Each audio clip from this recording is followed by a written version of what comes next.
It's our great pleasure to have Sadhguru with us. So, tell us a little bit about your childhood. Because I was Huck Finn in many ways, totally unstructured, and school was a unnecessary evil that I was forced to go sometimes. The experience of enlightenment is supposed to broaden you out. Enlightenment, in yogic culture, growth means dissolution. So every yogi is looking for an orgasmic existence. It is not seen as connected to a particular act in life, but as a way of existence. So this is called as bliss body. We would like to see before we fall dead, there are more blissful human beings than miserable human beings.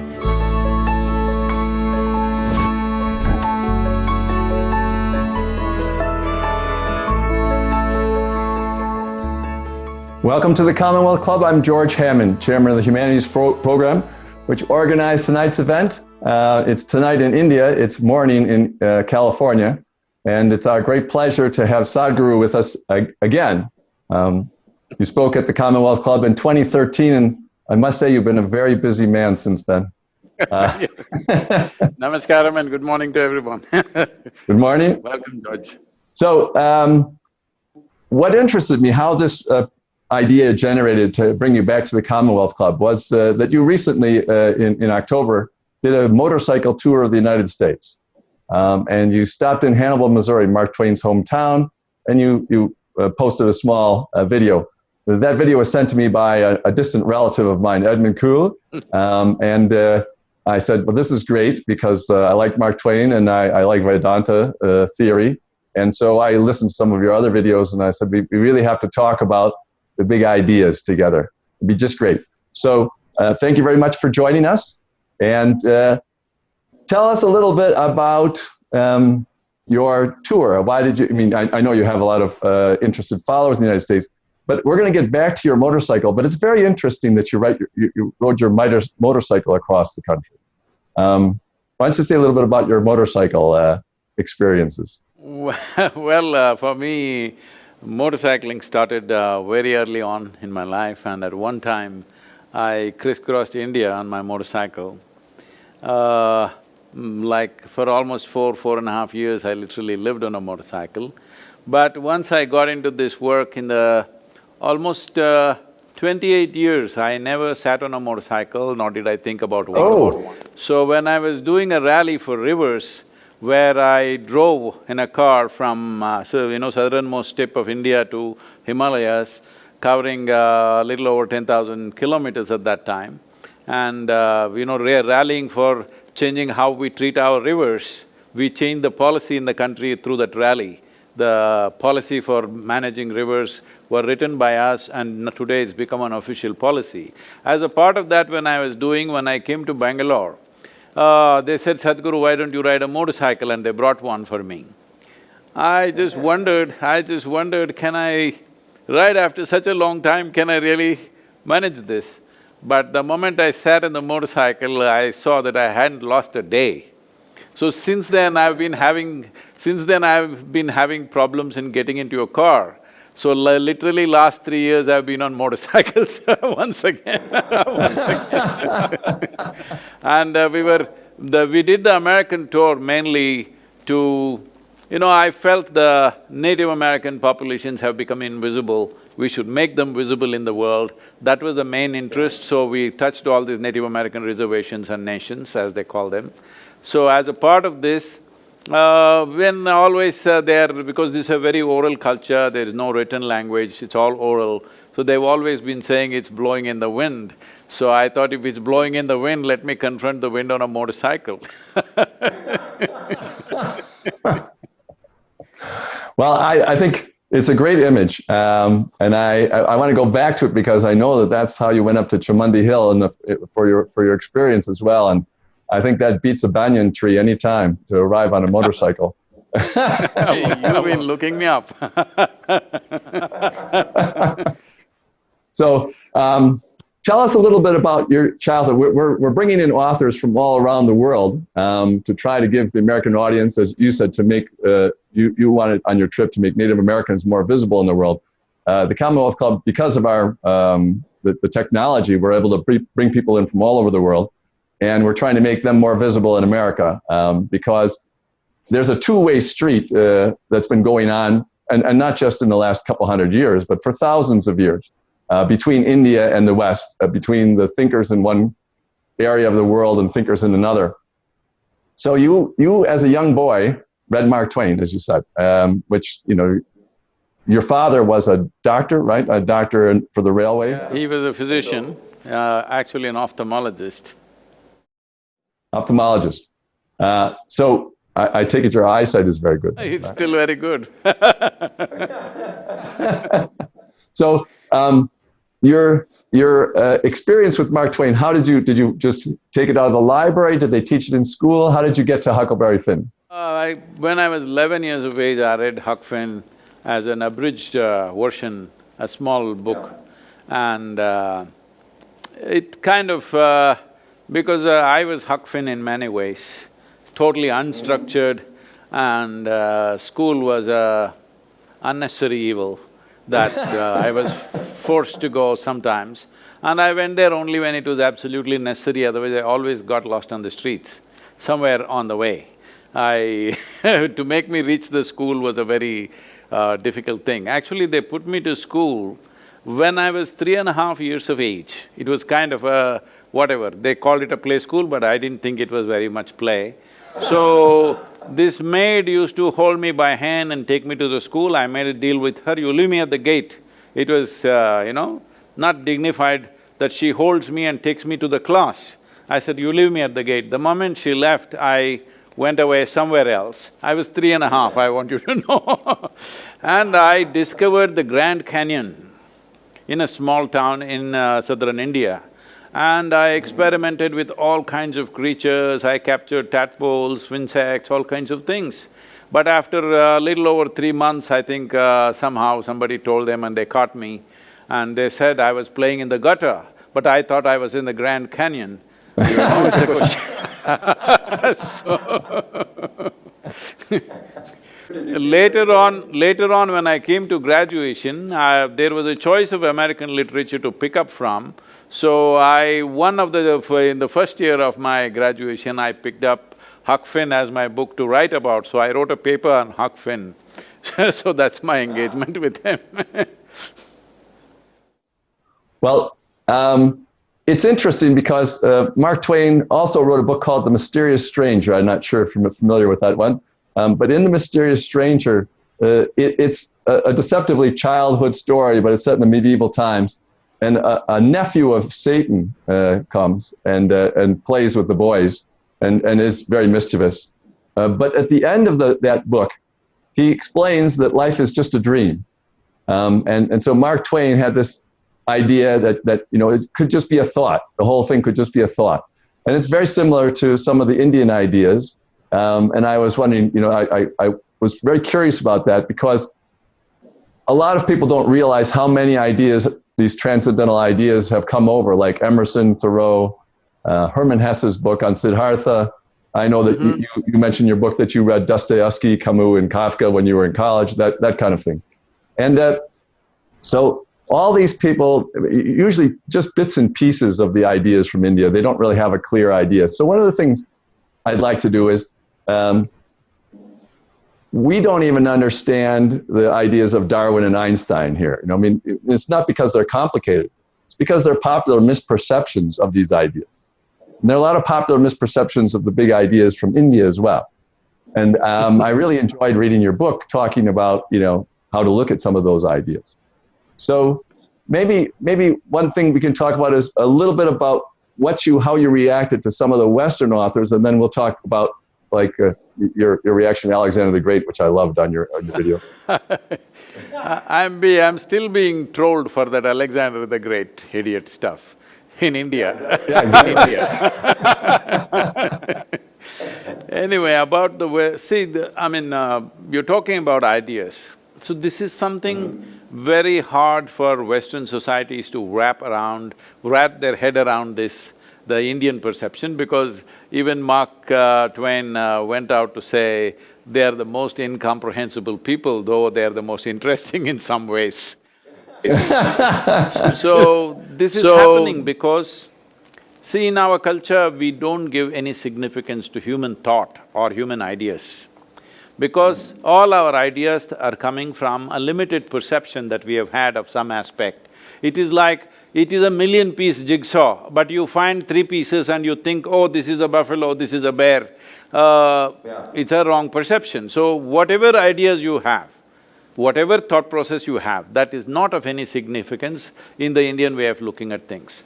The Indian way of looking at things is about perceiving reality as it is, beyond your sense perception. Why I'm saying beyond your sense perception is because your eyes, your nostrils, your tongue, your touch, everything, all the senses are actually culturally trained. What kind of smell is pleasant in America? We think it's not so pleasant out here. What is very, very fragrant and wonderful here, you may think it's too strong or something else. I'm saying the same… With taste, probably it's much more visible. In India, the spirit of India is chili, all right? Without spice, we can't exist. If you eat the spice that we eat, people will think you're suffering corona or something, because you will become both runny nose and breathless. Both will happen to you. So, the senses are culturally trained, there are genetic aspects, there are other things. I think you said, Mark Twain said, the nephew of the Saturn visited, but Satanism is not a genetic trait. Satan's nephew need not be a Satan, he could be something else, we don't know what the hell, but he could be something else. So, we don't rely on the senses, so we don't rely on the thought, because all your thought is a consequence of what you have perceived through your senses.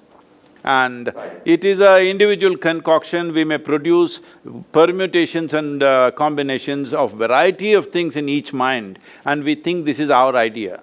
So we don't look at life as a bunch of ideas, we look at life as a certain… there is a fundamental reality, upon that a consequent reality has manifested itself.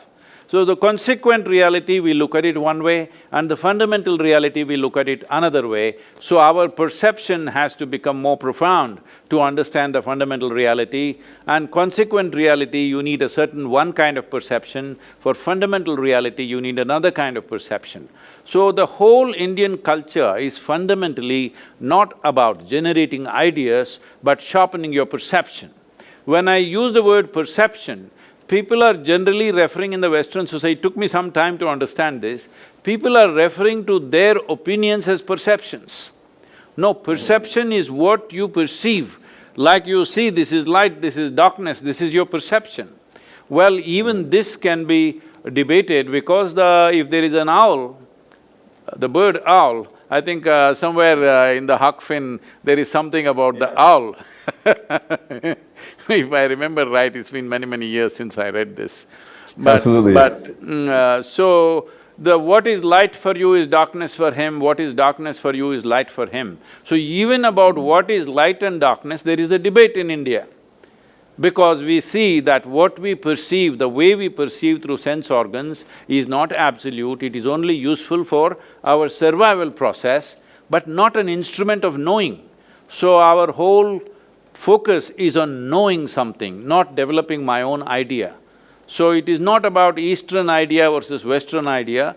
West has many ideas with which they have created societies which are comfortable for them according to their ideas. But in the East, we are not concerned about our ideas, we know our ideas are nothing, they will come up today and tomorrow. The same idea which I thought is very smart when I was 18, when I am 25, it looks stupid. What I thought was brilliant when I was 25 looks absolutely stupid now. So our ideas are not important for us. For us, how can I bring profoundness to my perception? This is what it is about. That is why it looks so bizarrely different. Well, it's… I understand it, and I think for the rest of the conversation, just for the audience here, we're going to make the assumption, for the sake of the argument, as we say over here, we're going to make the assumption that everything that is described in the yogic tradition is all accurate. That is, the perceptions, the experiences that are described, the experiences of enlightenment, the experiences of what's happening from life to life and so on, we're going to assume that that's all accurate because it's the easiest way, I think, to now talk about that. Because even if we just go based on what we perceive and what our experiences are and we record them, we're still need some way of sorting them out between the people who, if there's an objective reality. If I can say this, no, you should not assume it is perfectly correct, because this is a land of seekers, this is a land of seeking. There are no absolutes here. It doesn't matter who comes, even those people whom we consider as divine entities, when they came, all they got from us was questions and debate. Never could they ever give a commandment to us, because you cannot give a commandment to an Indian. An Indian is an endless argument, because he will argue with himself, he'll argue with everybody, because he is a seeker. He is a seeker, he's always seeking, and he knows the instruments and faculties that we have right now is not good enough to know everything. So he is constantly debating and arguing. So we should never assume that whatever we are saying is absolute. Well, this is our level of perception right now. Okay. Well, well, that's fine. I agree that there's no absolutes like that from the point of view of an individual looking out. But we kind of share this world. We each have our own individual perceptions of it. And we are obviously trying, I loved your definition of a guru, by the way, as a dispeller of darkness, as opposed to someone who is telling everybody all the time what they should do with their life. It's very, by the way, it's very difficult pressure to someone who teaches other people like this, as you've done, because as I mentioned, for 5 years I watched Maharishi Mahesh Yogi teaching, and all the people, and he gave and gave and gave, and all the people around were taking, and it's a very interesting pressure on the personality. And I was wondering, since you have a sense of humor, whether that's what helps you, resist this pressure of everybody asking of you these questions, just like you said about others. How do you react to that? I don't see any pressure, because let me put it this way, because when I'm very involved with every life around me, not just humans, every kind of life around me, I'm very absolutely involved with whatever I'm doing. So I don't have a certain breadth of mind. This is a great advantage I have. The breadth of my mind is the same as the point of a needle. That is the breadth of my mind. So in a given moment, my mind is always like a needle, never like one vast piece of mind. Well, my mind is not a universe, my mind is just a point of a needle. That's why it penetrates into anything that it sees. So I don't have points, there is no pressure. You can't put pressure on a point of a needle because it's so small. Well, that's a way to solve the problem. A lot of people, of course, they're under too much pressure if they stand on a stage and 6 people are watching them, right? And it's already too much pressure on their personality. See, because they're very big people, they can take pressure. Because I'm like a point of a needle, that people don't even know where I am. It's a very interesting way to put it, because the experience of enlightenment is supposed to broaden you out, but you say it focuses you down to the point of a needle. No, I don't know whoever said broadening, but enlightenment, in yogic culture, growth means dissolution. Growth does not mean getting bigger in your size. Our idea of growth is dissolution, because if you dissolve your limited persona, then you are as vast as the universe. Because you're nothing. Because you're nothing, in some way you're everything. So I don't have the pressure of carrying any knowledge in my head because I don't carry anything. When I walk on the street, I'm totally empty in my head. So I never experience any pressure because there is no knowledge in me, just a sharp sense of perception at that given moment. The same thing, if you ask me another time, I may say something different, because whatever it is at that moment, I'm not carrying knowledge, so there is no pressure. If you have knowledge, you'll have to protect it, you'll have to defend it. I'm not defending anything, I'm all the time ridiculing all this. You sound like Socrates. You know, Great. he said, I don't, you know, the one thing that I know, there's a story about Socrates that you know, the Delphic oracle told somebody from Athens that the smartest, the wisest man in Athens was a man named Socrates. So the man went back and found Socrates and said, the Delphic oracle said, you're the wisest man in Athens. And Socrates said, that can't be true. But he thought about it, and after 10 years, he said, well, it might be true. Everyone else thinks they know what they know, and I'm the only one who knows I don't know what I know. That's great. I think Socrates was an Indian.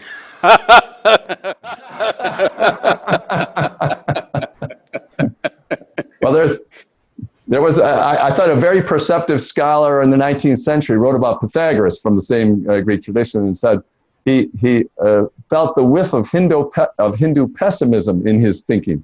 What he meant by that was his way of thinking that life is eternal and recurs and so on and so forth, as if that person must not be enjoying, must not have been enjoying his life. Yeah. Pythagoras was very influenced by the Indian way of life. He did visit India, if you know that. Yes, I do. So definitely, because this is not pessimism, this is just understanding that we are a minuscule life in this cosmos, if you look at it. The problem, the human problem right now is, see, this whole solar system is a kind of a speck in this cosmos. If the entire solar system disappears tomorrow morning, nobody will notice it, that's how small the solar system is. In that speck, planet Earth is a micro speck. In that micro speck, San Francisco is a super micro speck. But in that super micro speck, you are a big man. This is the problem that human beings are having. So, we are always, right from our childhood, we are told you're really nothing in this existence. So make something out of yourself, but you're actually really nothing. And because you will be here and you will be gone after some time, countless number of people like this have come and gone, and there is no any footprint of them anywhere in the world. Only those who are spiritually competent in some way, something beyond their physical existence, those people we remember. We remember a Jesus, we remember a Buddha, we remember a Krishna, but all the other billions of people who must have existed through these times or thousands of years, we don't remember any of them. So this is the fundamental thing of being Indian, that you're always told you're nothing. It doesn't matter, you become a king, you wear a crown, you walk around, you strut as much as you want, but you're really nothing. You're just like any other creature, like an ant on the planet. You think an ant is nothing, well, you're just smaller than that in this existence. So, make something else out of you. Unless you go beyond what is your physical structure and psychological structure, nothing significant will happen in your life. This is the fundamental of the yogic ethos.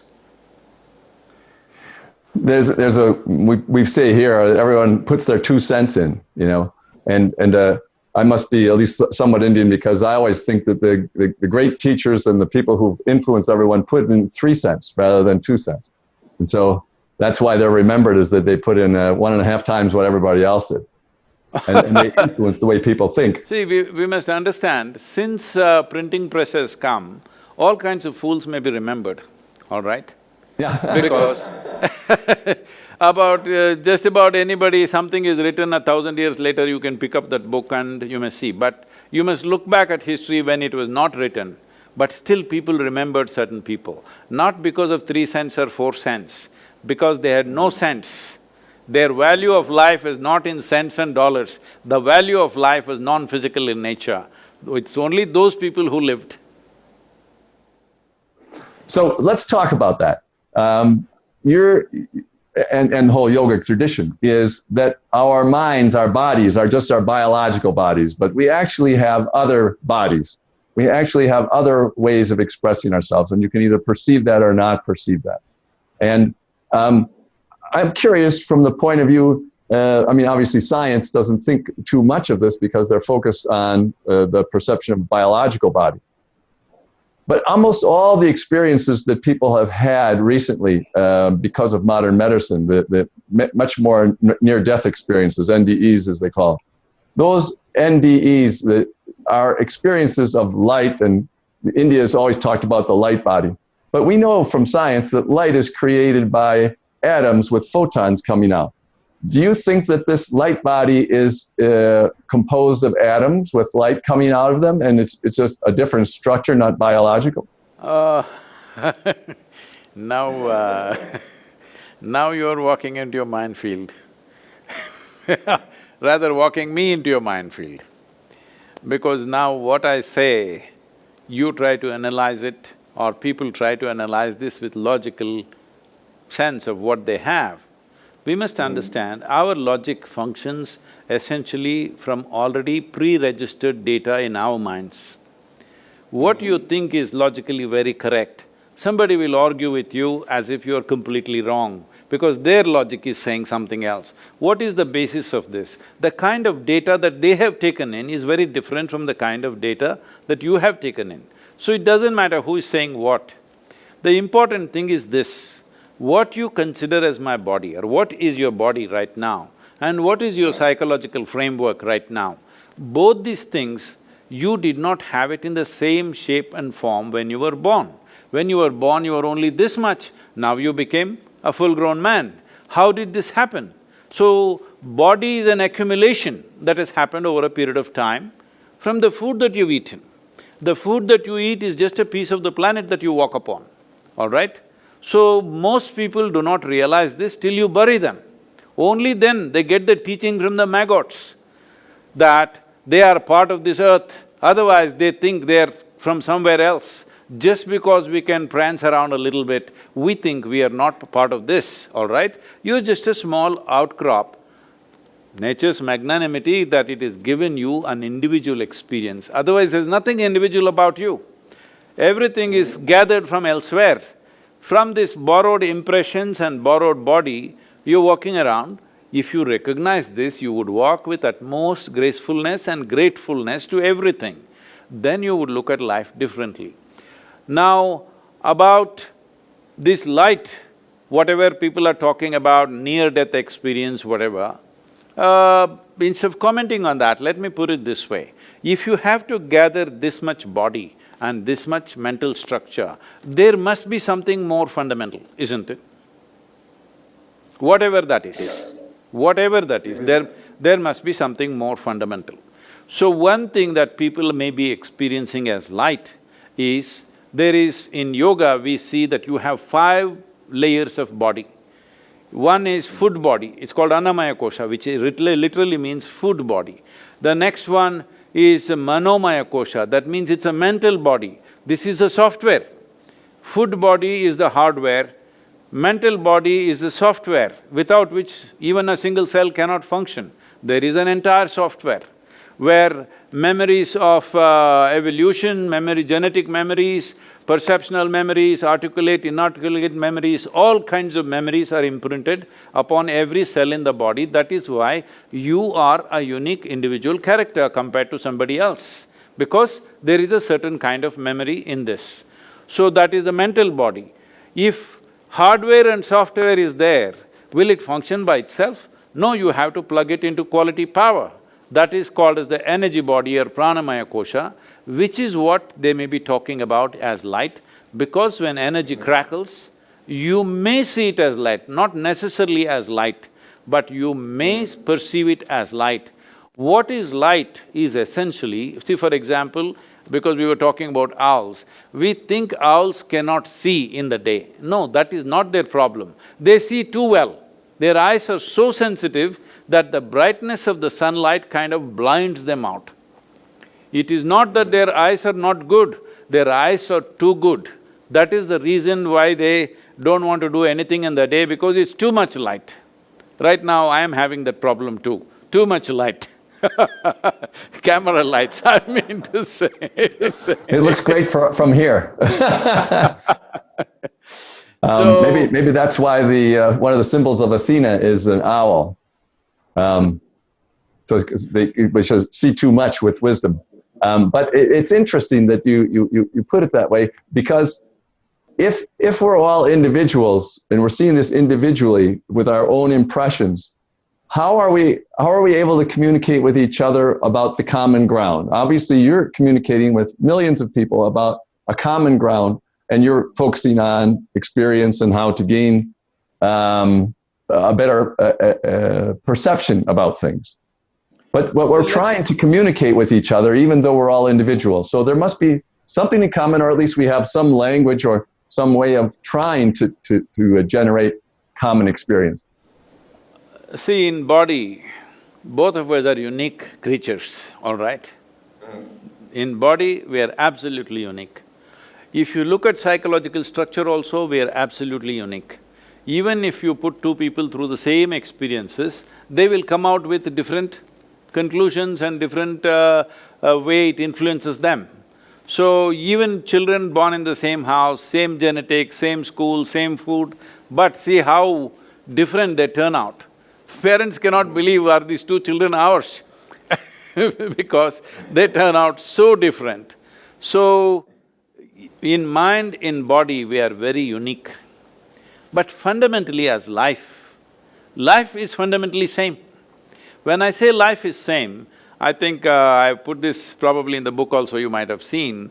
I use this analogy usually to explain this complex issue in a simple way, is like you blow a soap bubble.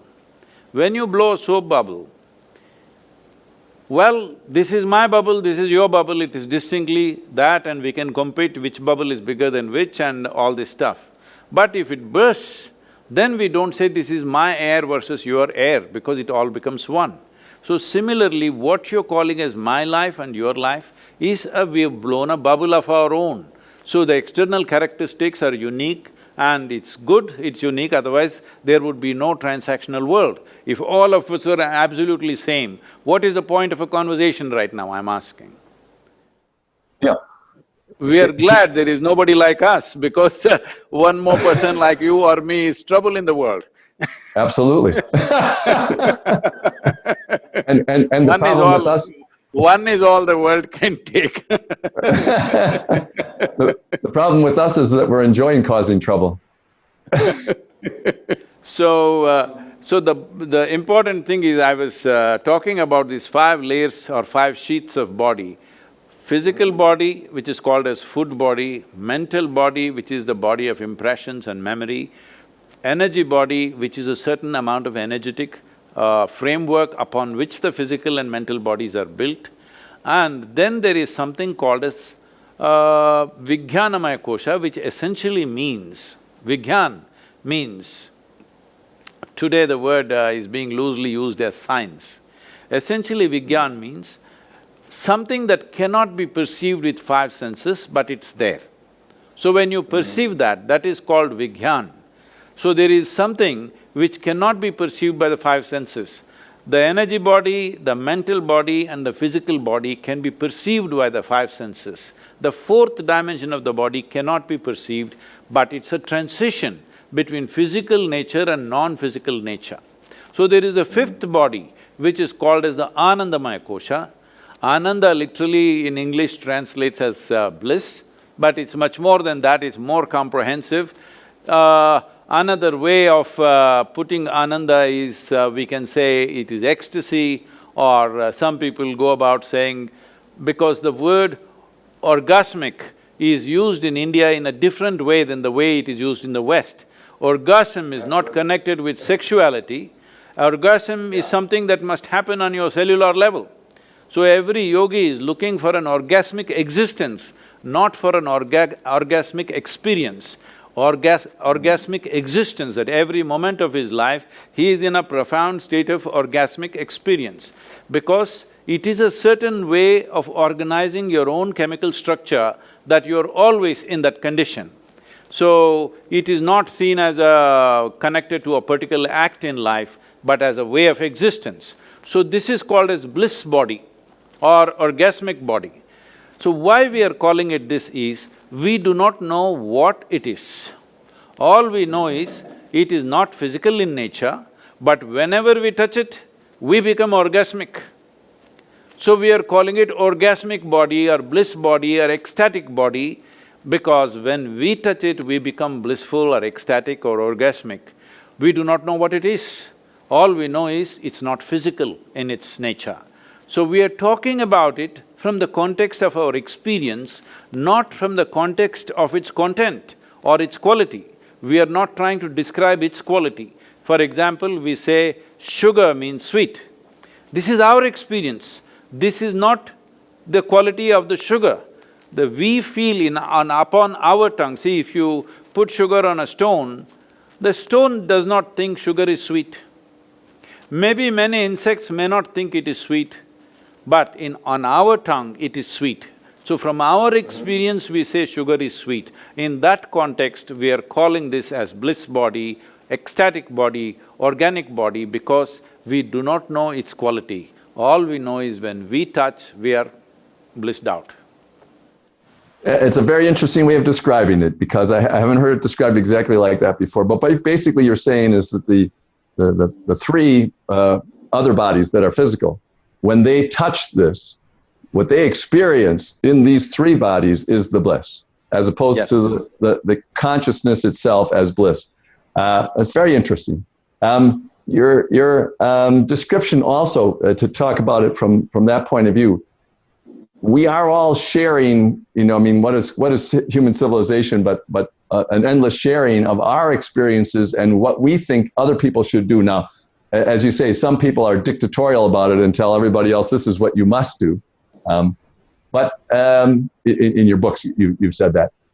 But it's interesting because, in a way, the Hugh Hefners of this world and the Don Juans of this world have gone around telling everybody to have a certain kind of orgasmic experience, a sexual orgasmic experience. And the yogis are saying there's something much better than that.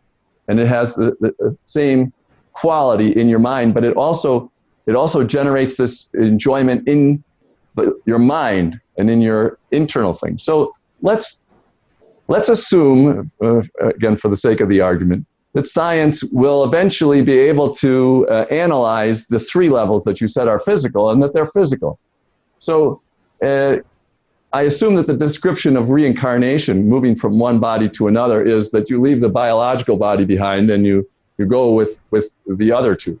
So I wanted to tell you one story about an NDE, a near-death experience that I found most entertaining of all, because most people have this very strict idea about what's supposed to happen always. There's a man, I almost don't like telling this story because he went into a coma for 3 months because he got in a motorcycle accident. So. Don't tell me the story now. Yeah, okay. I'm a motorcyclist.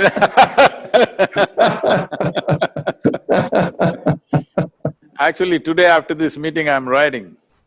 Oh, okay. Well, maybe I better skip. No. So he goes into a coma for 3 months.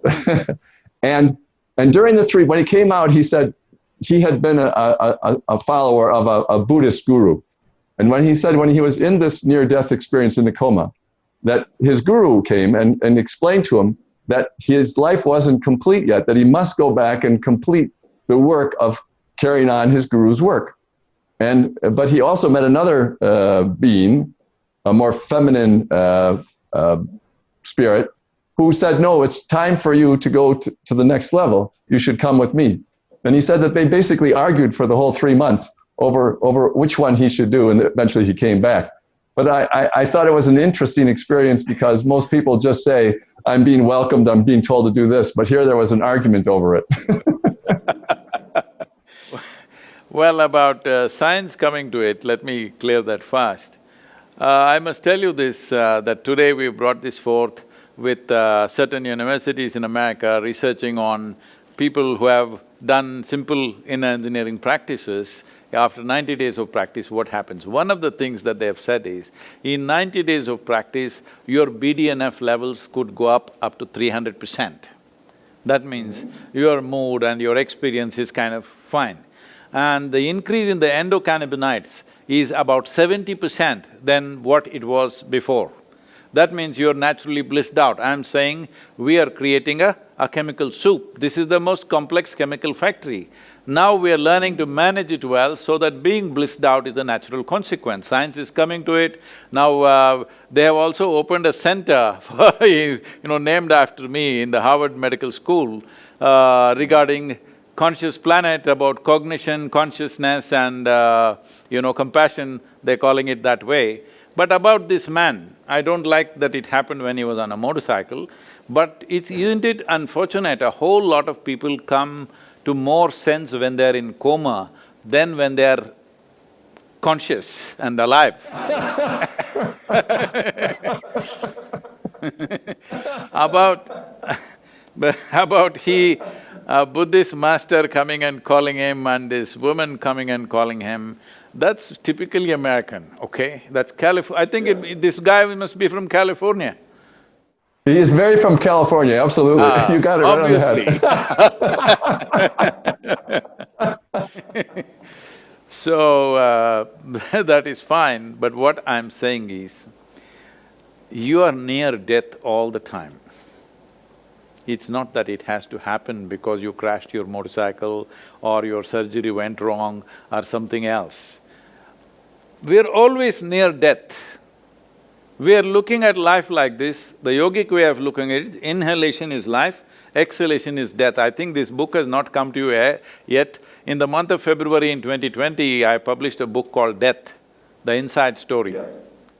I have that one too. I was going to ask some questions. You beat me to the question, just go right to it. So, I thought that's published only in India, I thought it's not in United States. No, we have it here too.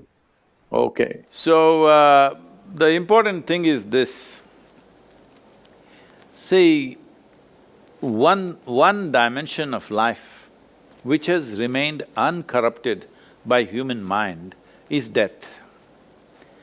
You can say as many stories as you want, but in your experience, if it was real, you would be willing to go when it's time, joyfully you would go. So the test whether really you had near-death experience and you realize something about it or not is, will you die with a smile on your face or not? This is a clear test, all right? For this, there is a pre-test which we can set up here. We call this the cobra test, because a cobra and a few other creatures have this sense, even the bees have this sense. They look at you only from the point of your chemistry. So, right from a very early childhood, I've been handling cobras and in India, this is a land of king cobras. You can go in the jungle and just pick up a cobra just like that, not holding him by his head and all this stuff. Just in the middle of his body, you can just pick him up. He will just come without any resistance. But if you show a little bit of anxiety within you, if you show a little bit of fear within you, he will go for you, because he senses danger from you. So he is only experiencing you as a chemical soup. So whether your soup is good or not, if you want to test, there's a cobra test.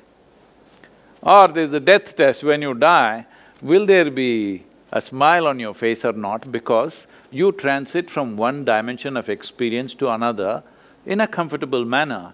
That can only happen if your experience of life in some way has transcended the physical accumulation that you have.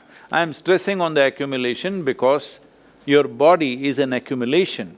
What you gather can be yours, can never ever be you, isn't it? It's like saying, this cloth, this piece of textile is me.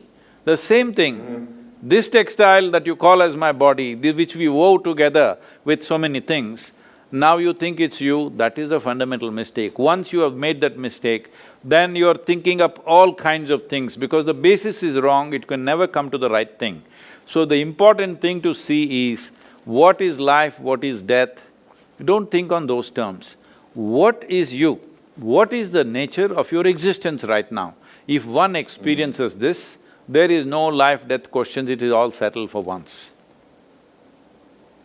It's like how you drive your car is much more important than the car you drive, or motorcycle in this case. Your method of doing it, your decision making. You also mentioned I think in the death book about sleep. No, I would like to tell you, in 70s and 80s when I was riding a two-stroke, single-cylinder, 250cc Czechoslovakian motorcycle. And today I'm riding modern machines and it's a world of difference. So, the machine the machine that you're riding also is very important. Well, I mean, certainly you write a lot about how to work your body in order to have a better vehicle as well. But somebody can rework their body and then be very miserable anyway. On a very highly sophisticated motorcycle, you can still crash and become comatose and imagine both a monk and a woman. Either way, it's still possible. So, you in the death book, you mentioned that sleep is a little bit like, death. That falling asleep is a little bit like that.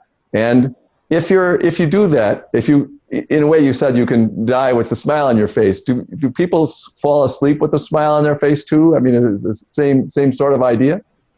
Yes, in a way, it is… it's not absolutely true, but partially true. It is true, I would say, largely true. Because how one sleeps in many ways, because essentially sleep means you're absent in a conscious way. You're still alive, but you're absent. Death also means you're absent, but you're not alive in terms of your body and everything, you're gone. So, actually, when you put an animal to death, you say you're putting it to sleep, which is a very good expression actually, because you're actually putting it to sleep, because sleep is absence, so is death absence. So, if you can go into sleep consciously, joyfully, it's fantastic. So this is one of the sadhanas that all the seekers do is, the point of transition from wakefulness to sleep, they want to conduct it consciously, because if they can conduct that moment consciously, they know they will be able to conduct that moment of transition from life to death also consciously. So when we say consciously, what we are saying is, death is a limited process. As life that you know right now is also a limited process, so is death a limited process.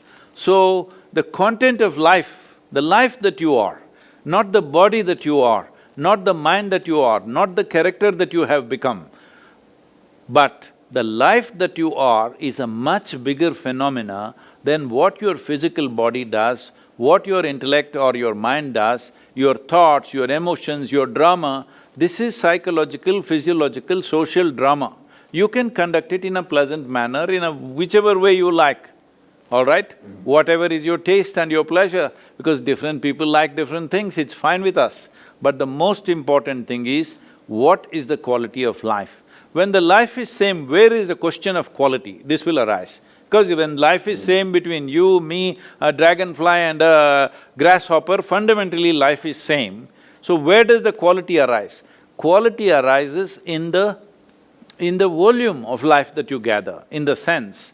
The whole yogic processes, unfortunately, the way yoga has become in the West, it makes me cry the way it's being taught and understood. See, essentially one aspect of yoga, the most vital aspect of yoga is to enhance the life that you are. How do you enhance the life that you are? Let's go back to the same analogy. You and me are blowing soap bubbles. We should do it one day, okay?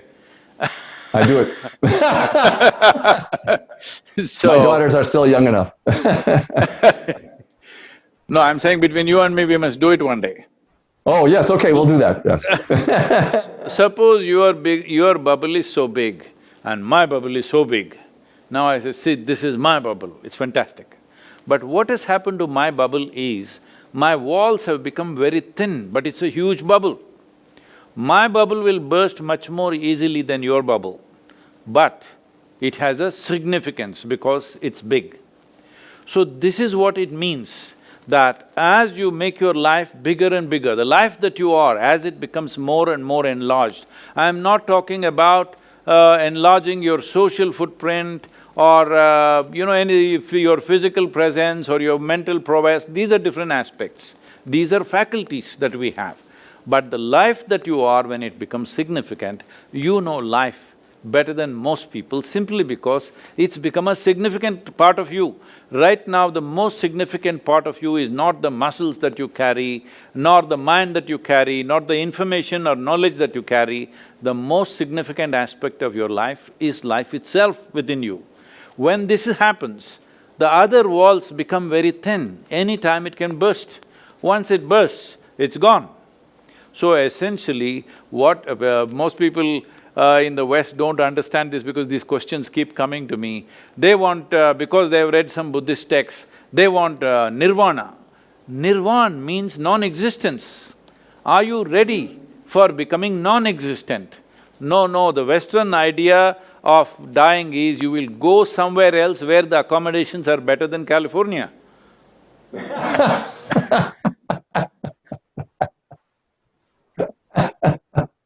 And there are no fires. And there are no viruses, yes. Well, one thing I thought to be practical for our audience, I thought we would try to put at least one smile on their face for when they go to sleep tonight, so that they can go to sleep with a smile on their face. And one of the things that morning, George, I thought it's morning, let them not go to sleep now. Well, you should say that you know, to the Indians. after stretching their intellects, maybe everybody will fall asleep, so. But if you, one of the things you wrote about, you talked about where you're going to go and whether it is better than California. It's like, you know, it reminds me of a joke that Groucho Marx used to say, that, you know, I wouldn't belong to a club, any club that would have me as a comedian. And I always think about that kind of exclusive thinking when I read the descriptions by some yogis about Brahma Loka. You know, it's like, it's a place which is so exclusive that it won't even take me, you know? But one of the things about the fear, I think, that people have about death obviously comes from this whole idea of hell and punishment. And you wrote a great line about you can't really be forced to suffer. And you quoted Buddha, this is in inner engineering, you quoted Buddha as saying, that he will go to hell afterwards because he doesn't have to suffer, so he can help the people there. He won't suffer when he's there. It reminds me of when I wrote an essay maybe 40 years ago, and one of my conclusions was, you can send a man to hell, but you can't make him suffer. I think if people understood that, I think, because a lot of people are living their lives afraid of what's going to happen afterwards. See, the simple thing is this, that right now, if you look at your life, your pain and pleasure comes from within you. I may take a pin and prick, but the pain comes from within you. Pleasure also comes from within you. Joy and misery comes from within you. Agony and ecstasy comes from within you. Or in other words, what I'm saying is, the source of human experience is within you. So what is within you, I believe, must happen your way. It should not happen my way. Your experience should not happen my way. Your experience of life should happen your way, because the source of experience is within you. The seat of your experience is within you. The problem is, you're not sitting on the seat, you're crawling all over the place. You do not understand from where the experience is being generated. See, right now, let us say I will abuse you, I won't, I'm just telling you. Because a lot of people are abusing me on the, Twitter trolls all the time, so I am telling you, I will abuse you. In an Indian language, you think I am saying an endearment because you don't know the language. So I am saying the insult itself does not hurt you. It is the way you react which will hurt you, right? Yeah, absolutely. So if I call you an idiot in an Indian language, you don't know, you think I'm saying good morning to you. So it is not the words, it is not the actions, it is not nothing, it is the way you're responding or the way you're compulsively reacting which hurts you. So, the human experience is caused from within you. If you understand this, if you know this by experience, will you create pleasantness or unpleasantness for yourself? Definitely pleasantness for yourself. What you want for your neighbor sometimes is debatable, but what you want for yourself is very clear, highest level of pleasantness, isn't it? So what is heaven and hell is, In human mind, whatever is the highest level of pleasantness is heaven, whatever is the lowest level of suffering is hell. When you know human experience is happening from within you, obviously these are two descriptions of what a human being can go through, either when they're alive or post that, either within the body or when you're disembodied, both ways it can happen. The advantage when you're bodied is, you have a discretionary mind, you can choose. Right now, you can choose the company that you are in, either to enjoy it or to suffer it, there is a choice.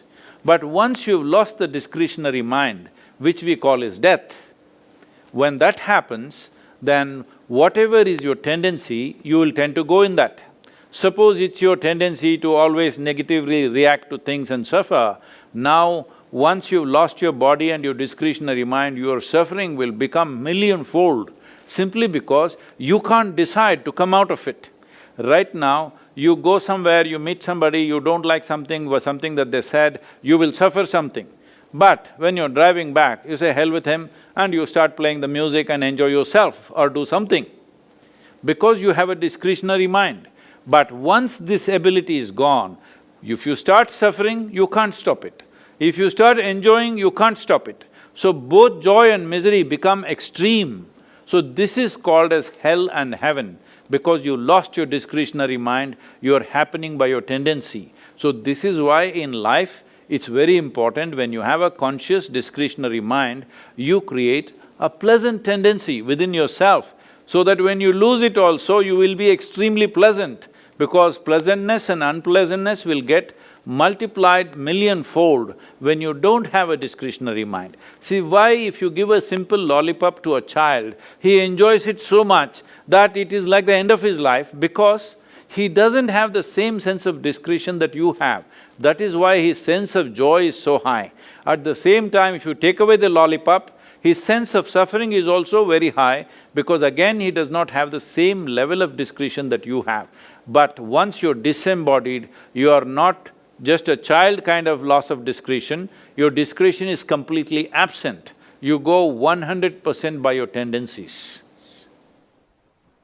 Yeah, it's a very good description of first why things happen the way they do, but also why people are afraid of this eventually. And as you mentioned, and plenty of other teachers have mentioned as well, turning within and making sure that you stay connected to your more substantial self is one way to… They can try sleeping with a smile on.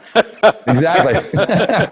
But see, smile should not be what you do. Smile is a consequence of a certain experience within you.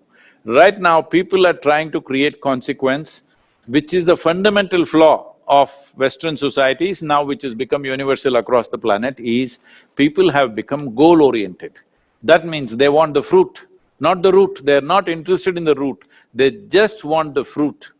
You know, when I was living on a farm doing agriculture at one time, somebody came, one hotshot sales this thing, and they come and tell me, see, they got some spray which is something, I don't know what, some enzymes and stuff. And they said, on my mango trees, I just have to spray it on the fruit and it will become so big and so sweet and everything. Then I looked at this, because my wisdom says I have to nourish the root of the mango tree, not the fruit. I said, why don't you spray it on your brains and see, let's see what happens. Is it going to become big and sweet? Then we will see.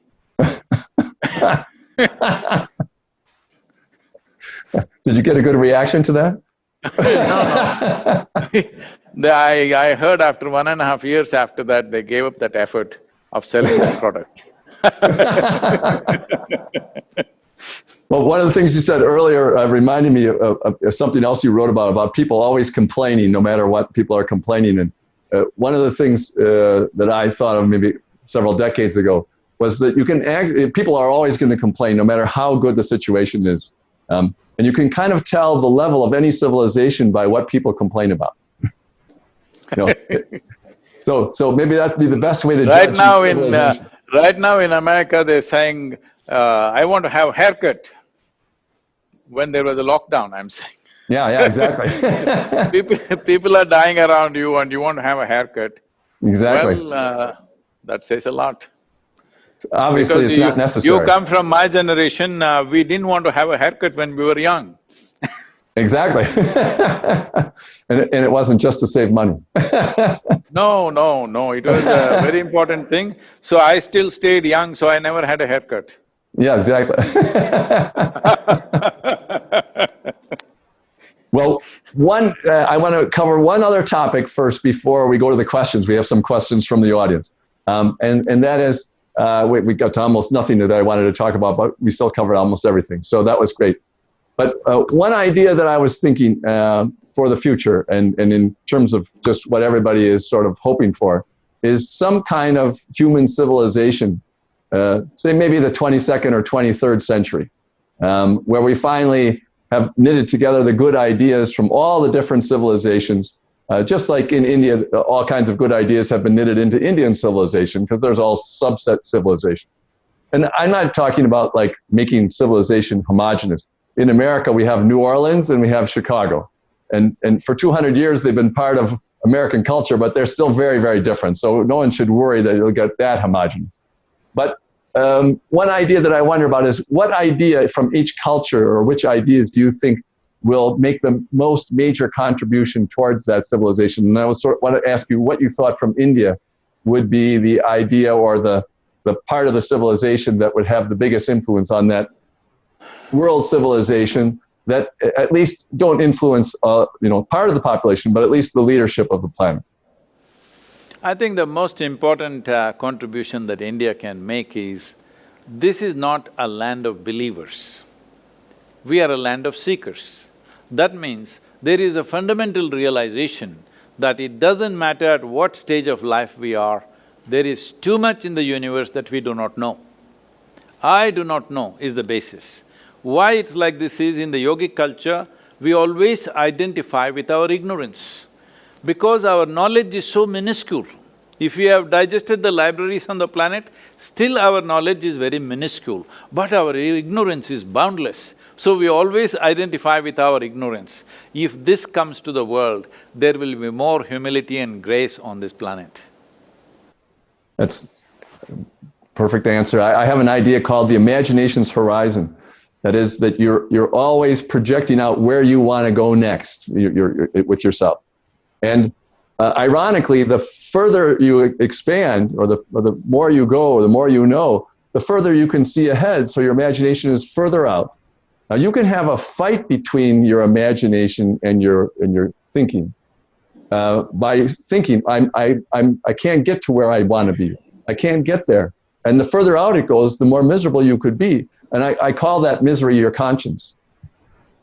It's what irritates you all the time. And so you've turned your imagination into a conscience rather than, a way to look forward, further and further.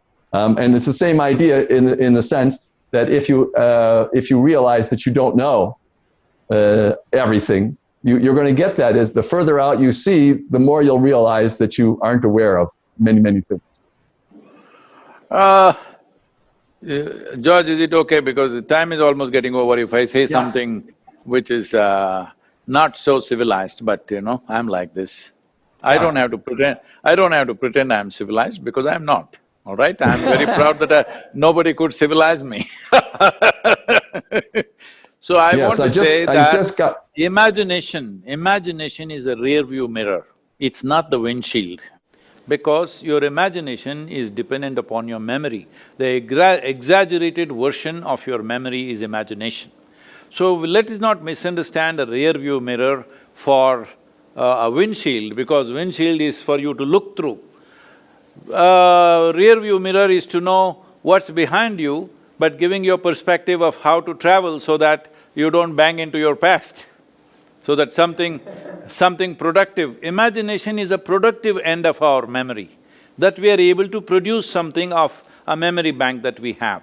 So I would say neither your memory nor imagination should be a compulsively intrusive in your life. You must be able to sit here neither with memory nor with imagination. This is why I'm I'm just surprised that you even read the death book, because I read one novel or something once in 2 years.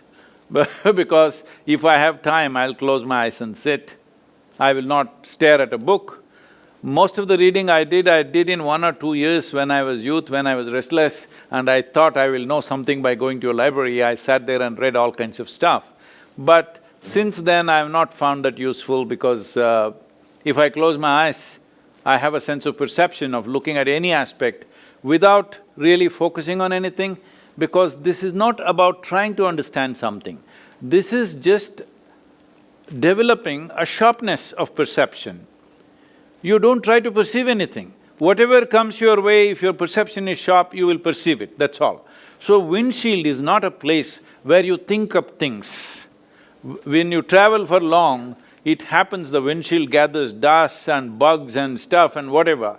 This is past sticking to the future, you know.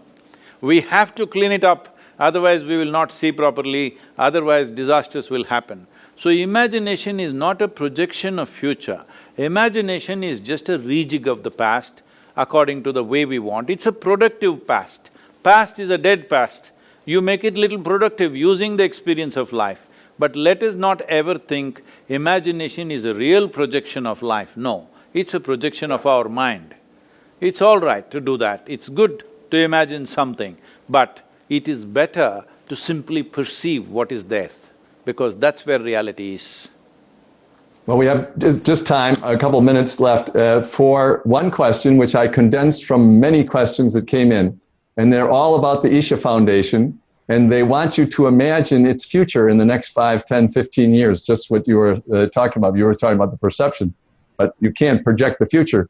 But how do you see Isha Foundation? Where is it going next? One thing I think people should pay attention to that aren't familiar with the foundation is all the different projects that you've done in India, the charitable projects and so on. But some of the people who were watching were curious to hear you say something about the future of Isha. So, as you know, if there's a building, the foundation should not try to go anywhere. It should stay where it is. Only if it is there, stable. The purpose of a foundation is stability. The purpose of a foundation is not to go somewhere into space. So, my focus is not Isha Foundation, my focus is the world's population. Right now, Isha Foundation is a platform which is very essential. For a long time I resisted creating an organization because I thought we could function without an organization. Then it became impossible. As more and more people came in, it became necessary to have a legal structure and a framework to handle money, to handle properties and to handle various aspects of delivery. So it is a foundation, it should not go anywhere, it should just stay stable and where it is. But my dream, when I first experienced this unexplained levels of orgasmic blissfulness right across my body, I realized if I just sit here without messing with my mind, I will be blissful every moment of my life. So I set up a project that in next 2.5 years, you know, there's no fool like a young fool. I was 25 and I made a plan, in 2.5 years' time, I will make the entire world's population blissful. At that time, the world's population was 5.6 billion people. I planned how I will make them blissful. See, nearly 40 years, 39 years, here I am. Now people say I am touching around 1 billion people, but that's not my idea of the world. Today there are 7.6 billion people. I know I will die a failure, but I want to increase my percentages. That we would like to see before we fall dead, there are more blissful human beings than miserable human beings. If that much happens, it's great, but foundation should not go anywhere, it should remain there, stable as it is. I think those are the good orders. Thank you very, very much. We really appreciate your taking the time. Thank you, George. To talk Thank you, to us. George. It's a pleasure talking to you. It's a pleasure talking to you. And we must do some Mark Twain stuff on the Mississippi River sometime, a river boat or something together. We should go on the riverboat together on the Mississippi. Absolutely, that's a great idea. Anytime, anytime. Do you know, I floated down the Kaveri River. When I was 17, I floated down the Kaveri River for over 13 days on a bamboo raft. Oh, really? Yes. I'll bet you had some very good adventures. It was such a nice So, image of traveling Huck down the Finn to river. the core, Huck Finn to the core. Huck Finn to the core. Maybe Huck Finn grew up and became civilized, but I never… Yeah, exactly. You headed out for the at the end of the book. He heads out for the territory because he can't stand civilization. Thank you, George. Thank you very much. Great. Thank you very much. And so ends another event at the Commonwealth Club, and it's 118th year of enlightened discussion. Hope to have you back again, or at least meet you on the Mississippi River again. Thank you so much. To all of you at the Commonwealth Club, thank you very much for having me. Namaskar. Yeah. Our pleasure.